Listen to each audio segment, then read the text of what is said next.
கிறிஸ்துவில் பிரியமானவர்களே, ஆண்டவரும் இரட்சகருமாகிய இயேசு கிறிஸ்துவின் நாமத்தில் உங்களை அன்போடு கூட வாழ்த்துகின்றேன்.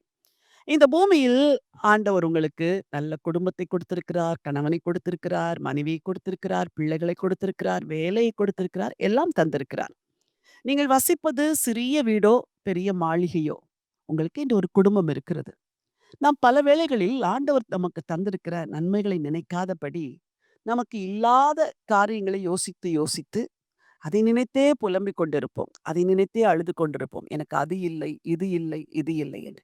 இருப்பதை நோக்கி பார்க்கிறதற்கு பலரும் மறந்து இஸ்ரவேலரைப் போல தேவனை முறுமுறுப்பார். நீங்கள் கூட அப்படி ஒரு வேளை ஆண்டவரை முறுமுறுப்பீர்கள் என்றால், இந்த காலை வேளையிலே உங்கள் உதடுகளிலிருந்து முறுமுறுப்புகளை விலக்கிவிட்டு ஆண்டவரை துதிக்கத் துவங்க வேண்டும். விசேஷமாய் அநேக பெற்றோருக்கு தங்கள் பிள்ளைகளை குறித்த பாரம். என் பிள்ளை சரியாய் படிக்கவில்லை. என் பிள்ளை ஆரோக்கியமாய் இல்லை. சுகதேகியாய் இல்லை.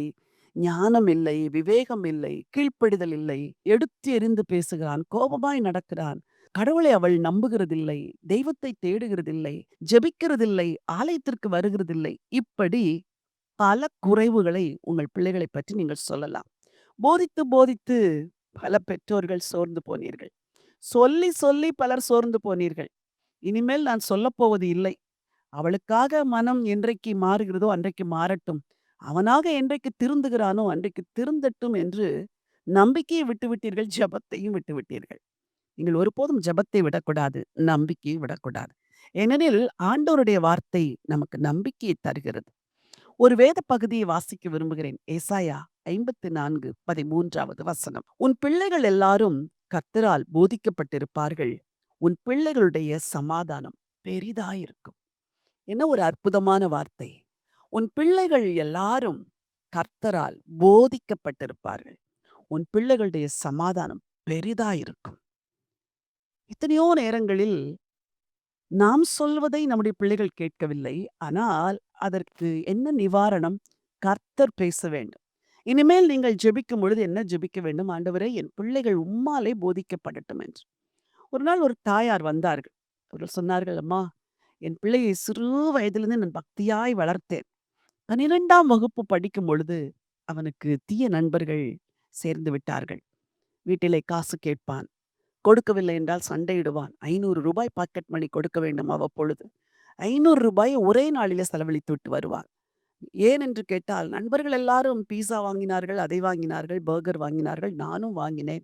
அவர்களோடு சாப்பிடும் பொழுது நானும் அவர்களைப் போல சாப்பிடாவிட்டால் அதை கௌரவ குறைவாய் நினைக்கிறேன் என்று சொல்வானாம். அவ்வளவு பணக்கார பிள்ளைகளோடு கூட நீ ஏன் சிநேகம் வைத்திருக்கிறாய்? எளிய பிள்ளைகளோடு ஏன் சிநேகம் வைக்க மாட்டேன் என்கிறாய் என்று தாய் கேட்டாலும் பிள்ளை கேட்பதே இல்லை. இது நிமித்தம் வீட்டிலே பிரச்சனை. அடிக்கடி பணம் கேட்டு தொல்லை செய்வானாம். ஆலயத்திற்கு வரமாட்டான். நான் கேட்பதை நீங்கள் வாங்கி தருவதில்லை. என் நண்பன் அப்படி பைக் வைத்திருக்கிறான், அப்படி ட்ரெஸ் பண்ணுகிறான், அப்படி வாட்ச் போட்டிருக்கிறான், அப்படி மொபைல் வைத்திருக்கிறான். இதுதான் வீட்டிலே பிரச்சனை. தாய்க்கு என்ன செய்வதென்று தெரியவில்லை. கடைசியாய் கர்த்தரை பிடிக்க ஆரம்பித்தார்கள். ஆண்டவரே, எனக்கு தெரியாது. நீர் அவனை தொட வேண்டும். நீர் அவனை மாற்ற வேண்டும். நீர் தொட்டால் என் பிள்ளை மாறுவான்.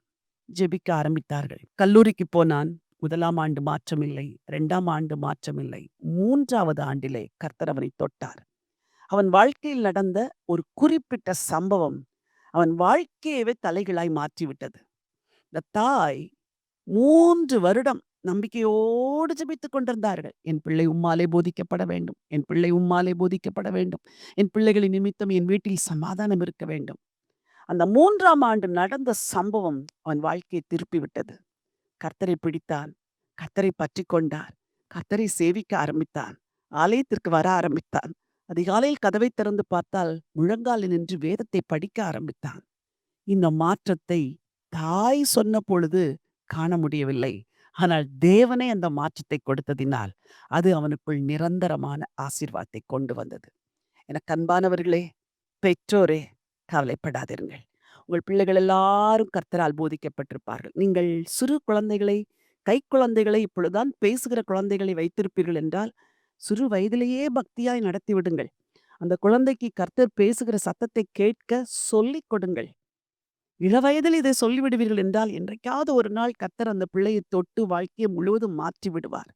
வாலிப பிள்ளைகளே, உங்களுக்கு நான் சொல்லுகிறேன், நீங்கள் என்னதான் பெற்றோருடைய சத்தத்தை கேட்பது உங்களுக்கு பிடிக்கவில்லை என்றாலும், ஒவ்வொரு நாளும் வேதத்தை திறந்து, "ஏசப்பா நீங்க என்ன சொல்றீங்க? என் தாய் என்னை குற்றப்படுத்துகிறார்கள். என் தகப்பன் என்னை கண்டிக்கிறார். எப்பொழுதும் திட்டுகிறார். எனக்கு அது பிடிக்கவில்லை. என் ஆசிரியர்கள் என்னை தரக்குறைவாய் பேசுகிறார்கள். அதுவும் பிடிக்கவில்லை. என் நண்பர்கள் என்னை கேலி செய்கிறார்கள். அதுவும் எனக்கு பிடிக்கவில்லை. நீர் என்னை குறித்து என்ன சொல்லுகிறீர்?" என்று வேதத்தை திறந்து படிக்க ஆரம்பித்தால், ஆண்டவர் உன்னோடு கூட பேசுவார். உன் இருதயத்தில் ஆண்டவருக்கு கொஞ்சம் இடம் கொடு. 10 நிமிடம் வேதத்தை திறந்து படித்துப் பார். ஆண்டவர் உன்னோடு கூட பேசுவார். 18வது வயதிலே ஆண்டவர் என்னோடு கூட பேச வேண்டும் என்று நான் ஒவ்வொரு நாளும் காத்திருக்க ஆரம்பித்தேன். இன்றைக்கு வரைக்கும் கர்த்தர் என்னோடு கூட பேசுகிறார். தேவன் பேசுவது உங்கள் வாழ்க்கையில் பெரிய மாற்றங்களை கொண்டு வரும். அனுதினமும் ஆண்டவர் பேசுவதை கேட்க பழகுங்கள். வாழ்க்கையில் பெருத்த மாற்றங்களை பார்ப்பீர்கள். உங்களுக்காய் ஜெபிக்க விரும்புகிறேன். ஜீவனுள்ள தேவனே, நல்ல ஆண்டவரே, உங்க ஜீவனுள்ள வார்த்தைகளுக்காய் நன்றி அப்பா. உன் பிள்ளைகள் எல்லாரும் கர்த்தரால் போதிக்கப்பட்டிருப்பார்கள். உன் பிள்ளைகளின் சமாதானம் பெரிதா இருக்கும் என்ற வார்த்தையின்படி பெற்றோர்கள் கலங்கி நிற்கிறார்களே, அவர்கள் பிள்ளைகள் எல்லாரும் உம்மால் போதிக்கப்படட்டும் ஆண்டவரே. அவருடைய சமாதானம் பெரிதா இருக்கட்டும் என்று சொல்லி உம்முடைய அடியால் நான் ஜெபம் பண்ணுகிறேன். அதே போல என் அன்பு வாலிப பிள்ளைகளுக்காய் ஜெபிக்கிறேன். யார் போதித்தாலும் தனக்கு பிடிக்கவில்லை, எரிச்சலா இருக்கிறது என்று நினைப்பார்கள் என்றால், நீங்க பேசுகிற சத்தத்தையாவது கேட்கும்படி அவர்களுக்கு உதவி செய்யுங்க. ஒரு 10 நிமிடமாவது அமர்ந்திருந்து உம்முடைய வார்த்தையை திறந்து படித்து, நீங்க பேசுறத கேட்க உதவி செய்யுங்கப்பா. இவர்கள் சமாதானம் பெரிதா இருக்கட்டும். போதித்து நடத்துங்க. ஆசீர்வதிங்க. இரட்சகர் இயேசுவின் நாமத்தில் பிதாவே. ஆமென். ஆமென். பிரியமானவர்களே, கர்த்தர் உங்களை போதித்து நடத்துவார். உங்கள் சமாதானம் பெரிதா இருக்கும். நீங்கள் பெற்ற இந்த ஆசீர்வாதங்களை பிறரும் பெற்றுக்கொள்ளும்படி இந்த செய்தியை பிறருக்கும் அனுப்பிக் கொடுங்கள். இந்த சேனலை சப்ஸ்கிரைப் பண்ண சொல்லுங்கள்.